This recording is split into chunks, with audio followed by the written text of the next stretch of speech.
ओम नमः शिवाय। शिव महापुराण कथा छठा अध्याय में स्वागत है। विद्वेश्वर संहिता।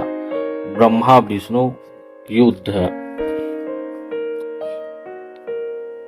नंदिकेश्वर बोले, पूर्व काल में श्री विष्णु अपनी पत्नी सहित श्री लक्ष्मी जी के साथ शेष शैया पर सो रहे थे।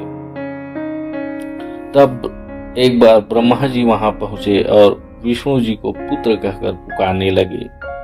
पुत्र उठो, मैं तुम्हारा ईश्वर तुम्हारे सामने खड़ा हूँ। यह सुनकर विष्णु जी को क्रोध आ गया। फिर भी वह शांत रहते हुए वे बोले, पुत्र तुम्हारा कल्याण हो, कहो अपने पिता के पास कैसे आना हुआ। यह सुनकर ब्रह्मा जी कहने लगे, मैं तुम्हारा रक्षक हूँ, सारे जगत का पितामह हूँ, सारा जगत मुझमें निवास करता है। तुम मेरी नाभि कमल से प्रकट होकर मुझसे ऐसी बातें कर रहा है। इस प्रकार दोनों में विवाद होने लगा। तब वे दोनों अपने आप को प्रभु कहते एक दूसरे को वध करने के लिए तैयार हो गए। हंस और गरुड़ पर बैठे दोनों परस्पर युद्ध करने लगे। ब्रह्मा जी के वक्ष स्थल में विष्णु जी ने अनेकों वस्त्रों का प्रहार करके उन्हें व्याकुल कर दिया। इससे कुपित हो ब्रह्मा जी ने भी पलटकर भयानक प्रहार किए। इनके पार्श्विक आघातों से देवताओं में हलचल मच गई। वे घबराए और त्रिशूलधारी भगवान शिव के पास गए, उन्हें सारी व्यथा सुनाई। भगवान शिव अपनी सभा में उमा देवी सहित सिंहासन पर विराजमान थे और मंद मंद मुस्कुरा रहे थे। सातवां अध्याय। शिव निर्णय।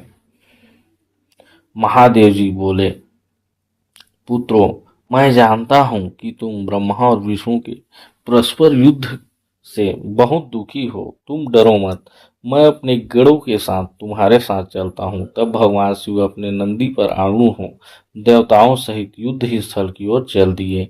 वहां छिप कर वे ब्रह्मा विष्णु के युद्ध को देखने लगे।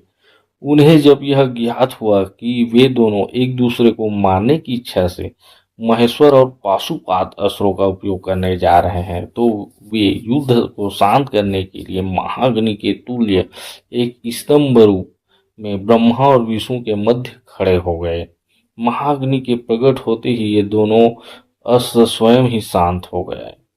अस्त्रों को शांत होते देखकर ब्रह्मा और विष्णु दोनों कहने लगे, इस अग्नि स्वरूप स्तंभ के बारे में हमें जानकारी करनी चाहिए। दोनों ने उसकी परीक्षा लेने का निर्णय लिया। भगवान विष्णु ने सूकर रूप धारण कर किया और उसको देखने के लिए नीचे धरती में चल दिए। ब्रह्मा जी हंस का रूप धारण करके ऊपर की ओर चल दिए। पाताल में बहुत नीचे जाने पर भी विष्णु जी को स्तंभ का अंत नहीं मिला, अतः वे वापस चले आए। ब्रह्मा जी ने आकाश में जाकर केकती का फूल देखा। वे उस फूल को लेकर विष्णु जी के पास गए। विष्णु ने उनके चरण पकड़ लिए। ब्रह्मा जी के छल को देखकर भगवान शिव प्रकट हुए। विष्णु जी की महानता से शिव प्रसन्न होकर बोले, हे विष्णु जी, आप सत्य बोलते हैं, अतः मैं आपको अपनी समानता का अधिकार देता हूँ। आठवां अध्याय। ब्रह्मा का अभिमान भंग।